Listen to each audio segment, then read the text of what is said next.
Jace Lejeune here from Gridiron Football. I'm here with one of my favorite coaches out there, and that's Episcopal head football coach Travis Bourgeois. Coach, I'm so excited to be calling the action for y'all again for VSN this year and being part of the whole season. So looking forward for another year of Knights football. So 2023, this upcoming season, coming off really 2 years, you really had to build the program, right, with new guys coming in, but they've all stepped up in major roles and then some. So a lot of expectations coming in 2023. So what do you think about how the team has really approached that as being like the hunters, the hunted, not the hunters this upcoming year? Yeah, and we do return a few guys on offensive defense side of the ball, but every year I tell my seniors that we're going to be as good as our senior class.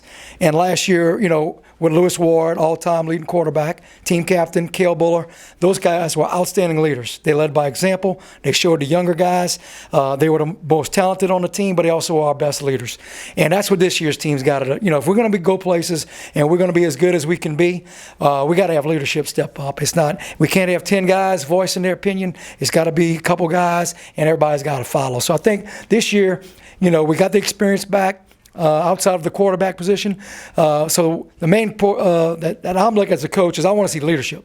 I want to see guys that take over this team because coaches can only do so much. So I'm really excited, about the spring. We went through, we're wrapping up summer activities. In a couple of weeks, we'll be getting back, to the field. So I think that's the biggest challenge of this year is who's going to step up, be our leaders. And just because you return some players, it doesn't mean you're going to be any better. I mean, that's all the cliches you can say out there all you want. You got to get out there and perform.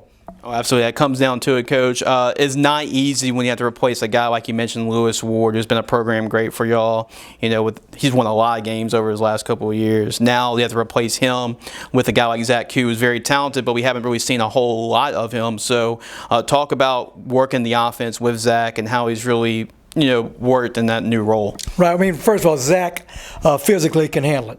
I mean, he started for baseball. He's our starting catcher on the varsity level. He's really athletic. He's really cerebral. Now just got to get the game reps. Last year he got in a few snaps, but, most of the time the game was in hand. Or, he got some JV snaps as well. So we're just trying to tell Zach that he's got to utilize the people around him. I mean, our quarterback position, they get all the glory when you win, and they get all the finger pointing out when they lose. But he doesn't have to do all that. He's got a good group around him, and that's our job as coaches is to put Zach in good position to make him feel very comfortable. And as the season goes on, he'll get more relaxed, and we'll be able to open up more things for Zach. But it's just one position. We got a lot of guys on every position that's got to go out there and play from whistle to whistle. It's not only the quarterback position. Yes, sir, Coach, and he does have other players that help him with that role because he has, like Reece Chauvin we just talked to, Braden George, David Olin, so that does make this job a little bit easier for him, right? Yeah, and we were 4 offensive linemen returned, so that's going to help too. We got our punter and our kickers are back, our deep snappers back, and we got 8 guys back on defense. So that's we can't center around the quarterback position. We got to just focus on our strengths and then the weaknesses that we do have. We got to fine-tune them and get them better because at the end you want to make that push in the playoffs. So, that's the thing we're harping with on Zach. And defensively, I know Coach O'Brien did an excellent job of filling, and that is not easy what he did last year. And he did an excellent job defensively. Another year, some guys coming back. I know Chase Cresson is a guy leader for y'all. So talk about that side of the football. What should we expect? I mean, up front we have Ethan Ott returning, a 3-year starter. J.B. Sessum's a 2-year starter. Chase is right there in the middle. He makes our calls. He was our leading tackle. Will Rebus on the back end led us in interceptions last year. Chase Finley, Taj Callahan on the outside. I mean, those 2 guys return experience. Brody Bailey's back. Nate Sanchez is back. So, we got some names out there that do have experience. But like I said, you got to continue to get better and continue to improve because there was a couple times out there last year we really got exposed with our physicality. So that's our big thing this summer is we've been, pushing, the reason why we lost those games was the physicality. And we've got to become a more physical, stronger team if you want to survive in the playoffs. Right. I know it's going to be really tough in district. East Feliciana is no slouch. Obviously, the Dunham game is always hyped up around that game, too, and then the playoffs.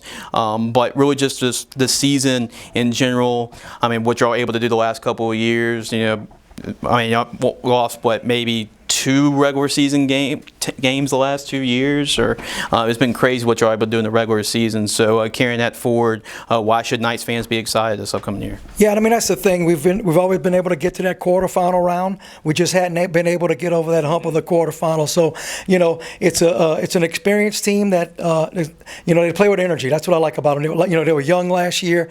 You got to control that energy. Sometimes they got to learn some lessons about being able to control those emotions. But they're a fun team to watch. They play with emotion. We just got to control that emotion.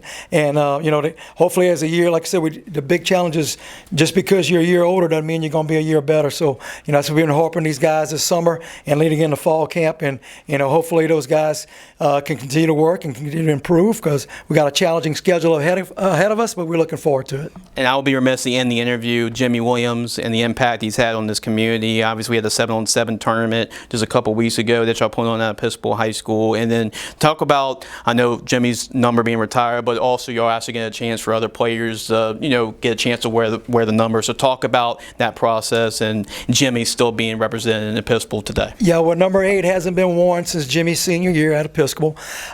So what I decided, I talked with his wife Chandra and his son Ace, and we want to bring back number 8. I mean, a lot of people retire numbers and you never see them again, and nobody ever knows why.